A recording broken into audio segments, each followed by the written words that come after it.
Hoy nosotros estamos en Santiago de los Caballeros. Estamos en las instalaciones del Hospital Homs. Y este programa está basado en una crisis de salud que independientemente afectó y afecta al mundo. Afectó todas las áreas de la economía y de la vida de los dominicanos. Independientemente de cómo funcionaba la salud, independientemente de la creación de la seguridad social, independientemente de los problemas recientes que hemos tenido, en que la mayoría de los dominicanos que tienen cobertura de su seguro de salud, que se conoce como ARS, tenemos una esperanza, y es que en República Dominicana tenemos algunos centros de salud que nos pueden resolver la mayoría, si no todos, las afecciones que pueden afectar a un ser humano y a un dominicano. ¿Cómo funcionaba la salud en el pasado? Nosotros teníamos tres sectores. El sector estatal, que tenía hospitales y dispensarios médicos que le ofrecían en forma gratuita todas las atenciones que requerían los enfermos de todos los niveles, hasta donde el Estado podía ofrecer ese servicio. Los hospitales del Estado y los dispensarios médicos en los pueblos y poblaciones más pequeñas.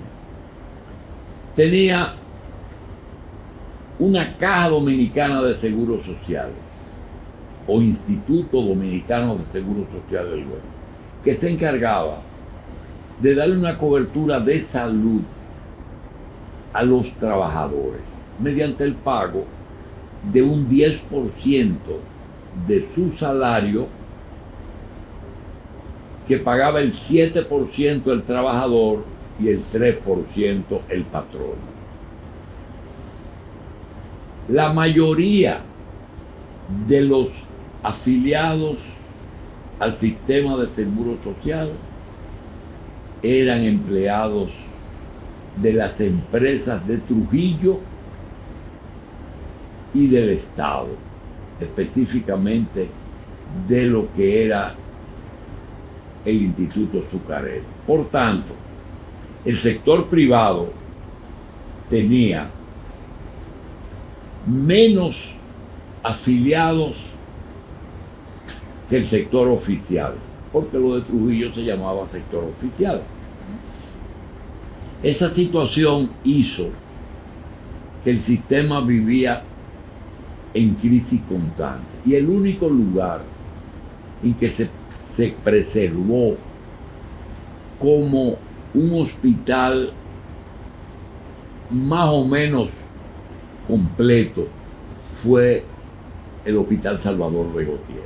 Se conservó como una unidad hospitalaria que en aquel momento era de primera. Luego el resto era simplemente consultas, lo que hoy se llama atención primaria,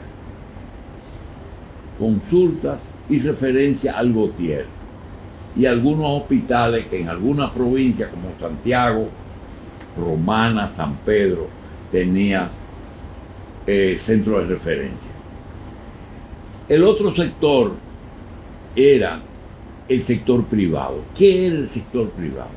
El sector privado era un grupo de médicos graduados aquí en el país que se dedicaban a trabajar en la mañana en hospitales del Estado y en la tarde trabajaban en su consultorio viendo pacientes.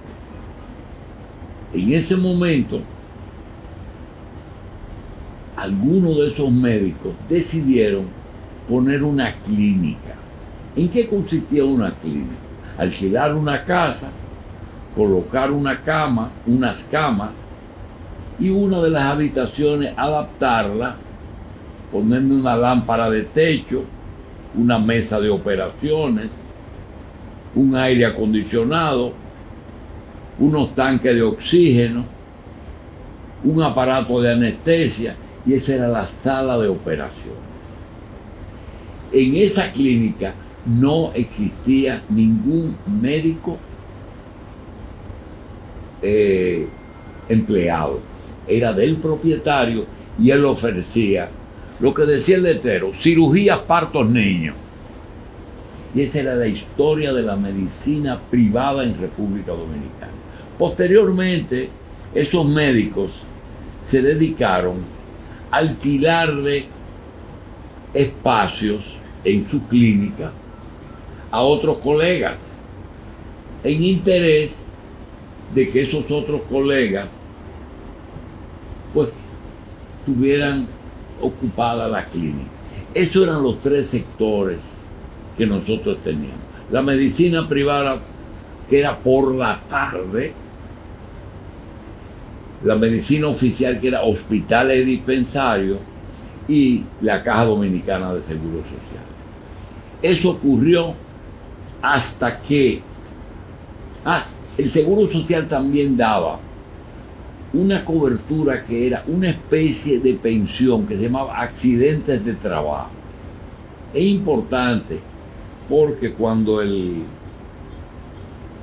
trabajador tenía un accidente durante el trabajo, entonces le daban una pensión de por vida, pero muy pequeña, un monto pequeño. Eso era el sistema de seguridad social. Bueno, ocurre que vienen los cambios. La Avenida Independencia se llena de 3 o 4 médicos: Abreu, Abel González, Gómez Patiño, los Lozada, y crean 4 o 5 clínicas que eran las referencias. Santiago hace lo mismo: los Corominas, los Jorge, los Tallá, después viene Tomén, y crean un pequeño sistema de salud, pero individual y personal, pero muy capaz y con reconocimiento de la confianza que se le tenía. Luego surge, o siempre, el médico de pueblo que se convierte en un líder. Ese médico hasta fue usado por el gobierno de Balaguer en términos políticos. ¿De qué yo estoy hablando? Por ejemplo, en Moca estaban los Rojas, en San Francisco también el otro Rojas, en Montecristi estaba Cúnjar, en Santiago habían varios, San Pedro de Macorís, Romana. Era como el médico general, el doctor Almanzar en San Francisco de Macorís, que era un líder familiar. Con ese médico habían nacido mucha gente, pero atendía a la mujer del parto, atendía al viejo de la presión, atendía al niño. Era como un segundo papá. La mayoría eran compadres de los pacientes, de los médicos. Entonces, ese era el sistema de salud que cuando vino el cambio, que no fue en un día, comenzó a aparecer el médico que se fue fuera y regresó especialista. Ese médico que se fue a Estados Unidos, sobre todo, Algunos se fueron a México, otros se fueron a Argentina, otros fueron a España, pero la mayoría fue a Estados Unidos, y los que regresaron, porque muchos se quedaron, vinieron y se instalaron en hospitales, hicieron servicios importantes, especializados. Recordamos al doctor Ariza en cardiología, recordamos al doctor Tomén aquí en Santiago en cirugía, recordamos a Marcelino Vélez en bacteriología, en fin, el Neyari en neurocirugía, Rodríguez Lara, es decir, una playa, el doctor Goico que vino de Francia, en fin, esto creó una variante en la medicina. Luego vino el tema de la necesidad de crear la seguridad social. Cuando se crea la seguridad social, tenemos que cubre pensiones y jubilaciones y la atención médica. Ocurrió algo curioso, que en un mes se aprobó el proyecto de pensiones y jubilaciones, porque los bancos lo aceleraron.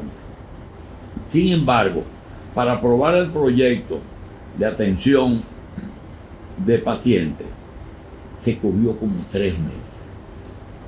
Pero se aprobó, y se aprobó con la aprobación de todos. Hoy resulta que hay una crisis, porque la salud parece que si no es responsabilidad del Estado, es el Estado el que tiene que servir de vigilante de ese sector. Ese sector no es un solo sector, ese es el gran problema de la salud. No es el momento para nosotros detallarlo, pero le podemos decir que el médico, que es un prestador de servicio, tiene una enfermera, esa enfermera es prestadora de servicio, trabaja en una clínica, esa clínica es prestadora de servicio, o trabaja en un hospital, es prestador de servicio. Pero el médico usa un medicamento que él la usa por confianza. El médico no tiene nada que ver ni con la investigación de ese producto, ni tiene que ver con la fabricación de ese producto, ni tiene que ver con la venta de ese producto. Entonces surge el sector farmacéutico, que es la farmacia, que no tiene nada que ver con el médico. Surge el visitador médico, que es un empleado del laboratorio, que es el que le lleva al médico lo que descubren, lo que investigan y lo que venden. Y el médico tiene que creer en eso, porque el médico no tiene forma de contactarlo. Finalmente, tienen 2 ramas que lo ayudan. Uno, el laboratorio clínico, y 2, las imágenes. Es decir, que el laboratorio clínico, imágenes y farmacia, solamente en imágenes es que el médico tiene un especialista, pero también es un sector. Yo no quiero usar la palabra negocio, porque nos enseñaron que la salud no tiene precio, no tiene, es lo más preciado, pero tiene un costo. En esa situación estamos viviendo hoy, con todos esos sectores enfrentados. Y nosotros tenemos que saber que ese enfrentamiento solamente está afectando al paciente. El enfermo es que se ha quedado desprotegido. Pero la misma medicina, el mismo médico, pertenece a 3 estamentos. Un estamento de tope, medicina de primer orden, que es el trasplante, la cirugía de la oncología, donde está. Anteriormente el dominicano que tenía recursos se iba del país en búsqueda de estos servicios, ya no. Entonces está el centro médico que te ofrece lo del día a día, las especialistas, el nefrólogo, el urólogo trata las piedras quirúrgicamente de los riñones, el cirujano general opera estómago, hígado, las tripas, todas esas cosas de los intestinos, etcétera, etcétera, etcétera. Y existe un estamento que se llama medicina de primaria, atención primaria. Atención primaria es el lugar en donde se deben de resolver el 70% de los problemas de un enfermo. El niño que enferma, diarrea, enfermedades respiratorias. El viejo, presión y otras enfermedades de la vejez. La mujer, enfermedades de la mujer, el ginecobstetra y el parto. Esas cosas, medicina familiar, pediatría, medicina interna, y son los cuatro consultorios que la ley prevé que debe haber en atención primaria. Y esas personas refieren a otros centros si es necesario, si no resuelven y deben de resolver ahí. Si necesitan apoyo, pues mandan al laboratorio a hacer una analítica, o si necesitan una radiografía para completar su diagnóstico, así lo hacen. Entonces, ese es el sistema de salud que hoy nosotros tenemos con problemas. El único lugar que no hay problemas es en el tope. Tenemos en República Dominicana 2 o 3 centros y nosotros hemos elegido, para que el público vea lo que es un centro de primer orden. Un centro como este era, en el pasado, un lugar que había que ir fuera del país para lograrlo. Se llama el Hospital Homs, que se encuentra aquí en Santiago, y nosotros vamos a hablar con su fundador, ideólogo del proyecto, y que con todos estos años ha logrado llevarlo a ser, quizás, sin que se pongan muy bravitos los otros, el primer centro y más completo centro de salud de República Dominicana. Un centro de salud no es tener aparatos, ni tener 10 salas de operaciones. Un centro de salud es tener aparatos, tener salas de operaciones y tener recursos humanos suficientemente capaces para completar lo que se llama medicina integral. Eso existe aquí en Santiago, ideó el doctor Rafael Sánchez Español, logró con muchos contratiempos poder lograr llegar a lo que llegó, pero sin lugar a dudas que ha recibido el apoyo de una clase empresarial consciente de la necesidad de tener en Santiago un lugar de referencia. Ojalá un día este hospital sea no solamente una referencia para el país como lo es hoy, sino como lo debe de ser en el área del Caribe. Nosotros recordamos con nostalgia cómo un hospital en San Pedro de Macorís, que se llama el Hospital San Antonio, propiedad del doctor George, todo el país se movía hacia ese hospital. No importa de dónde fuera. Ojalá un día los dominicanos entiendan que tenemos un lugar que no tenemos que salir del país y que tenemos un lugar que puede ser referencia y llegar hasta ser un hospital, no solamente universitario, porque aquí se forman especialistas en muchas especialidades, sino un hospital de investigación. Queremos darle las gracias al doctor Sánchez por habernos recibido aquí y a continuación nosotros le vamos a dar información en una conversación que vamos a tener sobre el hospital Homs aquí en Santiago. Luego haremos un recorrido para ver las instalaciones que durante la exposición de él ustedes irán viendo las vistas de esas instalaciones. Todavía el proyecto tiene cosas que él está ejecutando y que veremos lo hecho y las pocas cosas que faltan.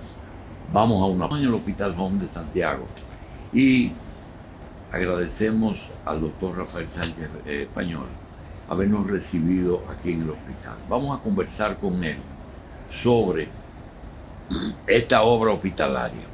Doctor, gracias por recibirnos, muy amable. Doctor Sánchez, ¿en qué año usted idealiza la obra? ¿Quiere hacer un hospital para Santiago o quiso hacer un hospital para Santiago? La razón fue vencer una medicina basada en la precariedad para generar rentabilidad. ¿Qué ocurría que usted usa precariedad? ¿Qué estaba pasando? La ausencia de una medicina basada en evidencia. La ausencia de una medicina basada en evidencia. Ese era un sentimiento generalizado o específico en algunas áreas de la medicina, porque Santiago siempre ha tenido. Yo diría que en 2 o 3 áreas de la medicina. Esto empezó la idea en un meeting del Colegio Americano de Cirujanos en Chicago. Allá.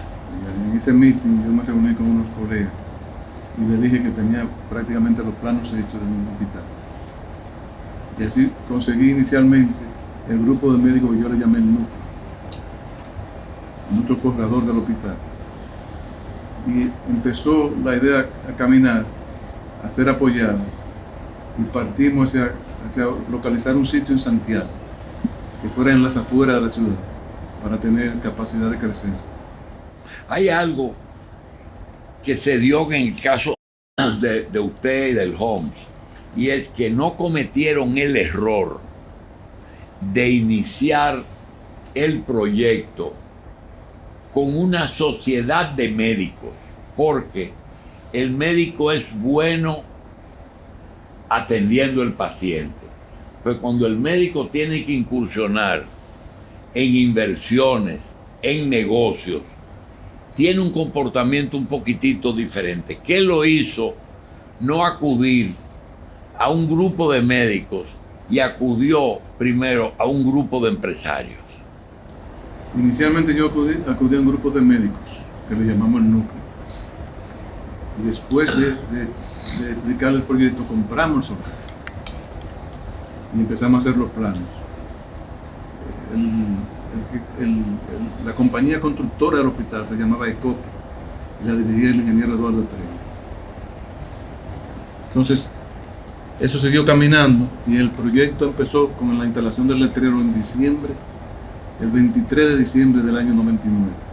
Se hicieron las medidas de los solares y se arrancó en el año 99, pero se detuvo, como usted sabe, en el año 2003, por una crisis económica que hubo en el momento.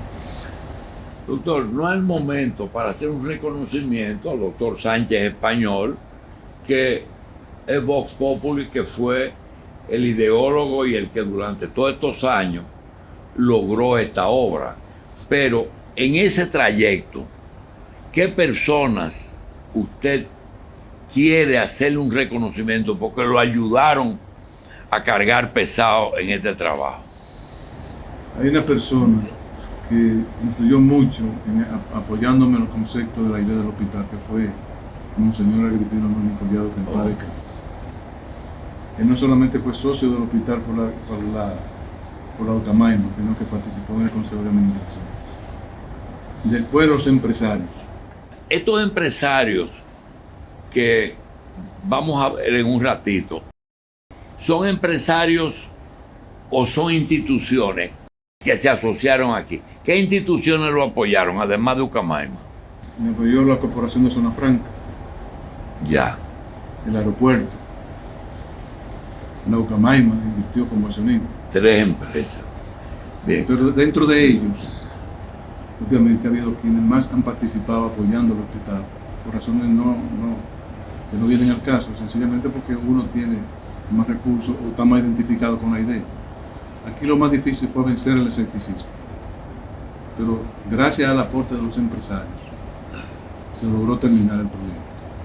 Empezó cojo con 20 camas intensivas y emergencia y sala de operación, pero hoy día tiene 380 camas, hace 40.000 cirugías al año, 40.000 emergencias al año y alrededor de 12.000 cirugías al año.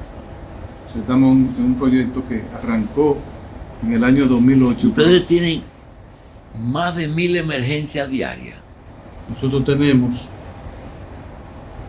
entre emergencias de niños Y adultos. y adultos ese promedio de Hacen 40.000. sí.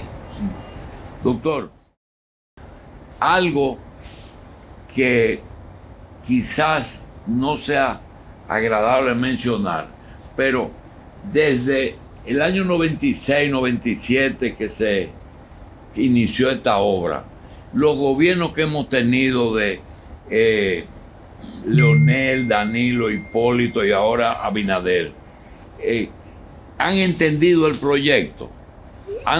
Usted ha recibido no el apoyo, porque apoyo significa otra cosa, pero han recibido la buena pro del gobierno y de sus funcionarios. Bueno, quien le habla se estará eternamente agradecido del presidente Leonel Fernández y de Danilo Medina. El licenciado Danilo Medina y el doctor Fernández apoyaron el proyecto porque les gustaba como obra de desarrollo para el país. Y aprobaron el esfuerzo que se hizo aquí e hicieron que el gobierno se uniera al hospital como socio del hospital. El gobierno hizo inversión como socio en el hospital. Entonces, esa inversión, sumada a lo de los empresarios, entre los cuales está Manuel Estrella, el ingeniero Félix García, José Clase, Fernando Capellán y otros, contribuyó determinantemente a que este hospital se terminara. Obviamente, el esfuerzo de los que estamos en el núcleo para concretizar la funcionabilidad del proyecto fue determinante. Ese núcleo tiene que ver con que teníamos los mejores profesionales para las áreas más avanzadas tecnológicamente. Este es el primer hospital digital del país. Y aquí todo el récord médico es electrónico. Casualmente se está cambiando eso en la renovación tecnológica que está sufriendo el hospital ahora. Doctor, ¿usted tiene algún acuerdo con alguna universidad o con algún hospital internacional? Estamos en Nueva York en conversaciones con el Columbia Presbyterian. Sí, pero hay alguien que va al programa que hace un tipo de cirugía conjunta con ustedes. Sí, el hospital Mercy El Mercy, sí. viene a operar cirugía cardíaca con nosotros. De hecho, nuestros cirujanos cardíacos van ahora y hemodinamistas a hacer un entrenamiento con ellos en lo que se llama el TAVI, que es el reemplazamiento de la válvula aórtica por cateterismo.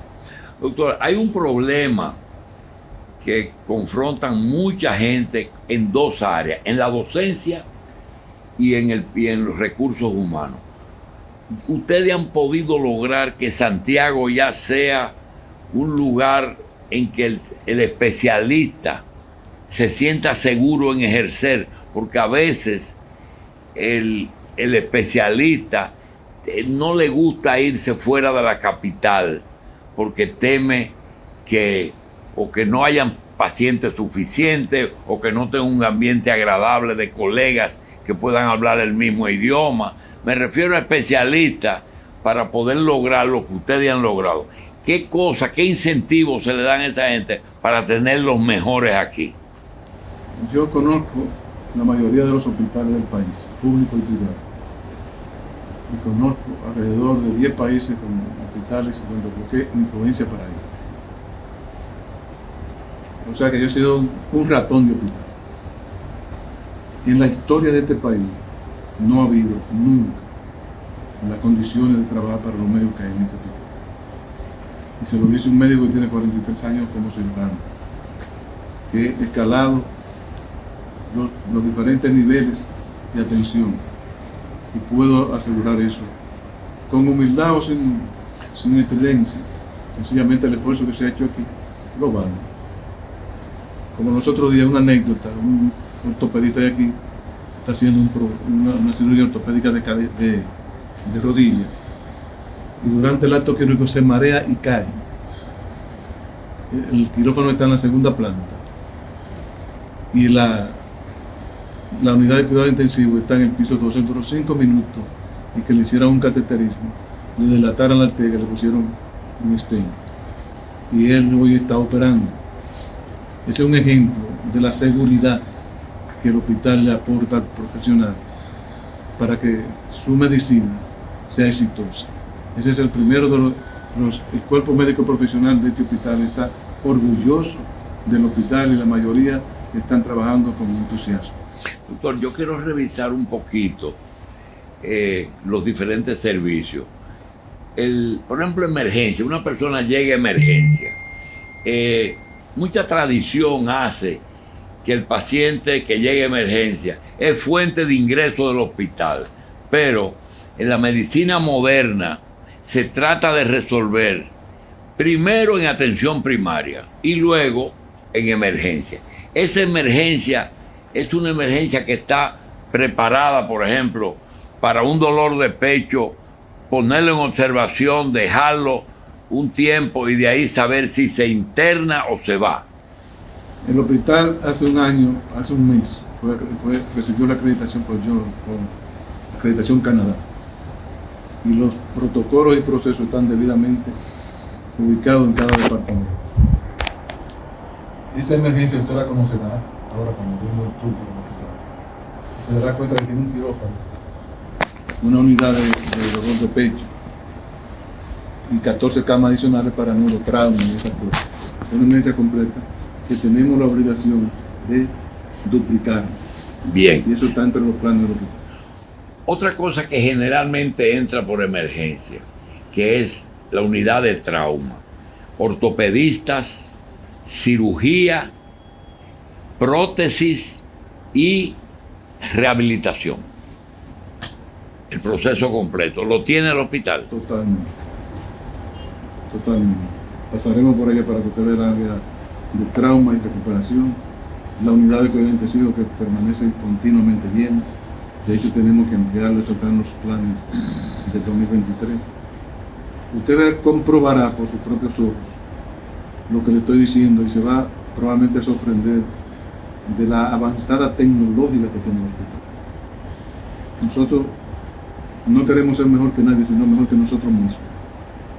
Porque aquí el sol sale para todos. En el caso de la urología, el hombre, la próstata, el tema del riñón, una cosa es el nefrólogo, que es el clínico, y otra cosa es el urólogo que hace cirugía. Tienen diálisis, tienen cirugía, tienen la litotricia. ¿Qué tienen? Tenemos de la pinza para cortar un prepucio hasta llegar a una cirugía robótica que saque cáncer de próstata. En esos dos extremos, de una simpleza quirúrgica hasta la mayor tecnología quirúrgica aplicada en el campo de la historia. Sobre cirugía robótica, creo que alguien fue a hablar que tiene un acuerdo con ustedes, que tienen algo. El amigo David Zamora. Exacto. Ese es un prohombre de la urología mundial.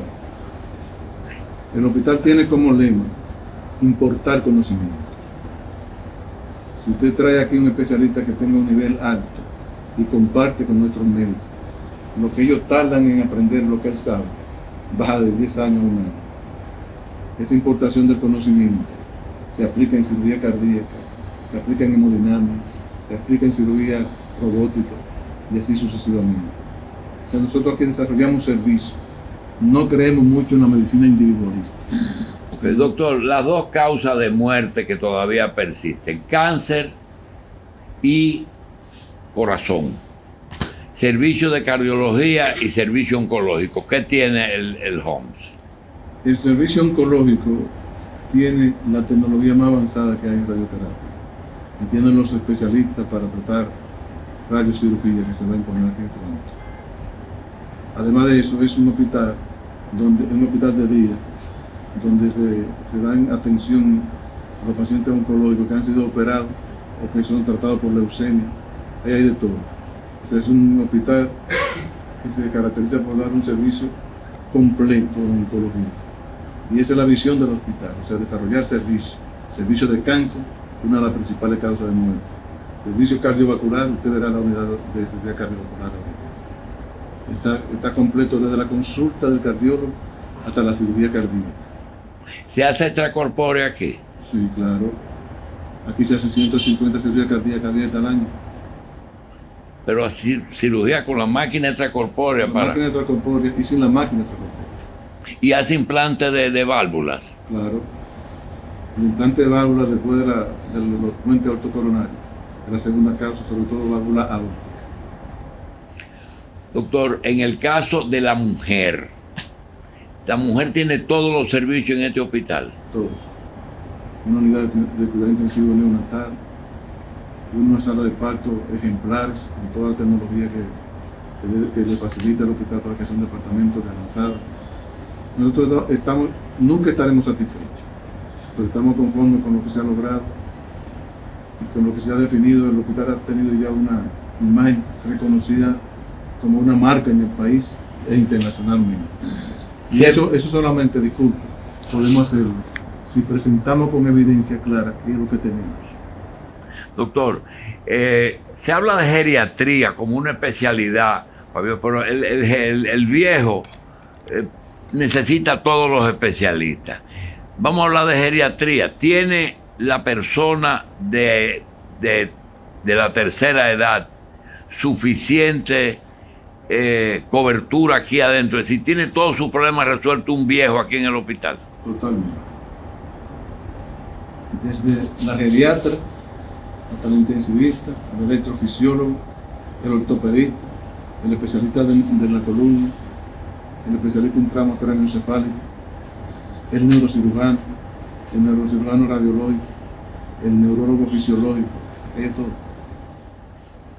Doctor, tuve el placer de ver ahorita a su hijo, que es cirujano también, y me llamó la atención porque siempre veo que el cirujano tradicional es el que abre la barriga, el cirujano general abre la barriga y opera estómago, hígado, vaso, intestino, etc. Pero ahora resulta que viene la otra generación, que es la laparoscopista. No ustedes, sino el hospital tiene los dos sistemas, el antiguo y el de ahora. Quien le habla hizo la primera colecistectomía en Santiago. ¿La primera? Colecistectomía laparoscópica en Santiago en el año 90. Está hablando el doctor de sacar la vesícula por laparoscopía. La evolución de la laparoscopía, se han hecho miles de cirugías laparoscópicas en el home. La evolución de la cirugía tradicional abierta, que pasa en el 90 de ser una medicina limitada por falta de tecnología a la cirugía laparoscópica. Sencillamente por la laparoscopía, cuando empezamos, hubo una reacción negativa. A mí me operan abierto, decían muchos pacientes y médicos. Esa laparoscopía permitió un salto. Yo diría, Héctor es el jefe de cirugía robótica del hospital. O sea, que aquí se hace cirugía de estómago, obesidad por robot, esa es otra pandemia. Centro cáncer, cardiología y trauma, esas son nuestras direcciones principales. Sin embargo, quiero hacer primero un reconocimiento porque nos llegó la noticia y quiero que usted nos hable un poquito de cómo el Homs manejó el coronavirus, porque tuvimos la información de que se convirtió en un centro de tratamiento, sobre todo que la especialidad de neumología se hizo más popular que nunca. Ahora, en infectología. Háblanos de eso. ¿Qué hizo el Homs en esta crisis? Anticiparse.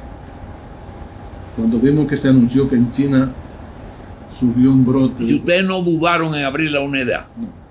Entre el gerente, el licenciado Sergio Blanco, Héctor, mi hijo, el director médico, los directores de servicios, los infectólogos, los neumólogos, hicimos un plan anticipado a la inminencia de que llegara la pandemia al país. Dividimos el hospital en dos. Un hospital para dar continuidad al hospital general y la ala sur dedicada completamente al COVID. Y así empezó a protocolizarse y a tratarse, y fue un éxito. El hospital cumplió con su deber con el país de atender cientos de pacientes que pudieron salvar la vida. Eso empezó el primer hospital del país que arrancó, independientemente de que hubiese o no cobertura, era un asunto de país. Bien, doctor, un mensaje de qué lo hace a usted sentirse orgulloso de esta obra, aunque sea una empresa privada. Alguien me dijo, nadie te va a reconocer, tienes tú que reconocerte. ¿Cuál es el orgullo que usted siente de haber hecho esto? El orgullo es, primero, creo que hemos contribuido a elevar la calidad de la medicina dominicana. Y segundo, que aquí viene un portentuoso a internarse a cuidado intensivo con una cama que cuesta $20,000. Y se acuesta en la mejor cama de intensivo que tiene el hospital. Cuando se sana, el próximo que se podría acostar en esa cama es uno que no puede y recibe la misma atención que el que puede. Eso es motivo de satisfacción y quizá de orgullo para la gente que trabaja conmigo. El hospital seguirá tratando de que se establezca una asociación pública-privada, que creo que es en gran parte la solución del problema del conflicto del sistema de salud. Doctor, ¿qué le falta? Además de lo que usted acaba de decir, ¿qué le gustaría más que el Homs tenga? Me gustaría... Porque ustedes han hecho hasta un entorno aquí del lugar, es decir, reevaluaron todo el entorno del hospital. El Homs tiene su plan al año 2040. Nosotros compramos la tierra del año 40. Tenemos 149 tareas de tierra en el centro de Santiago. Pero cuando esto empezó, los coches no llegaban. Y se decidió un hospital en la periferia de Santiago, en la autopista. Entonces, motivo de orgullo, nosotros tener un hospital donde la gente pueda accesar. Usted pasará ahorita por el atrio, un hospital diferente a los otros. Y usted le va a dar la impresión que no entra a un hospital, sino usted entra a un mall comercial. Entonces son ideas que nosotros tomamos del hospital de la India, de España, de Japón y sobre todo de Estados Unidos, de Brasil. O sea que esto no se hizo si no fue por una manera concientizada. Y hoy se pudo tratar el COVID como podemos tratar cualquier epidemia, porque está identificado el hospital con esa clara voluntad de servicio. Doctor Sánchez, decía a alguien el miércoles pasado que resulta curioso el hecho de que dentro de un hospital, bueno, el presidente de la Asociación de Clínicas le decíamos, que la gente piensa que si un paciente viene y le pasan una cuenta, esa cuenta es del hospital, y no es así. Un paciente viene a un hospital y solamente la hotelería, la enfermería y algunas cosas se le cargan, pero el cirujano es un mundo aparte en honorarios. El anestesista es un mundo aparte. El laboratorio es otra cosa. Las imágenes es otra cosa. Es así aquí. ¿Cómo se le puede inyectar al personal un espíritu como uno ve que funciona aquí? Que todos hablan como si fueran propietarios. Esa es la indicación del tratamiento que nos daba los empleados del primer día. Nosotros fuimos la primera institución privada del país que salió con una fundación donde se han operado más de 1000 pacientes y que tiene empleados de 15 años, quizás el 70%. Entonces eso indica claramente que nosotros apoyamos a nuestro personal, lo capacitamos, le pagamos estudios universitarios, lo mandamos fuera del país. Entonces hemos elevado el nivel del servicio de recursos humanos. Y por esa razón pasamos con facilidad 1.400, 1.600 puntos de protocolos en el hospital. Fueron superados por los gerentes en su mayoría y certificaron al hospital. Y ahí viene entonces el turismo de salud. Y por eso tenemos un edificio contiguo al hospital, que va a tener un hotel integrado y 200 consultorios médicos conectados con un puente hacia este hospital. Bien, doctor, para nosotros terminar, quisiéramos pedirle que nos cuente si realmente el problema que hoy está afectando la salud, en que los sectores más importantes, el colegio médico, que reúne todos los profesionales de la medicina como colegio, y las prestadoras de servicios se están enfrentando. Usted no tiene el tiempo para poder ayudar, pero sí tiene el tiempo para opinar. ¿Cómo usted ve la terminación de esa crisis? ¿Qué tienen ellos que deponer para poder llegar a un acuerdo cuando usted ve algo que los dos tienen razón? Con esas tarifas es difícil, y con esos ingresos que recibe la seguridad social de un empleado, no se pueden pagar las tarifas y las demandas del colegio. Cuando los dos tienen razón, ¿cuál es el punto medio? El diálogo es fundamental para eso, porque si vemos el sacrificio que ha pasado un médico desde que empezó a estudiar el bachillerato hasta que termina la medicina, es una profesión de mucho sacrificio. El médico tiene derecho a tener su casa, su mujer, su carro, sus hijos, atendidos adecuadamente, porque dan un servicio inconmensurable. ¿Quiénes estaban aquí con la epidemia del COVID? Los médicos y las enfermeras. Todo el mundo estaba resguardado en su casa. O sea, esa ley es la ley más importante que ha hecho el país, pero tiene repercusiones negativas. El médico no puede convertirse en un proletario. Hay que buscar una solución a eso, porque ellos son los que dan el servicio. Además de que dan el servicio, es quizá una de las profesiones más nobles.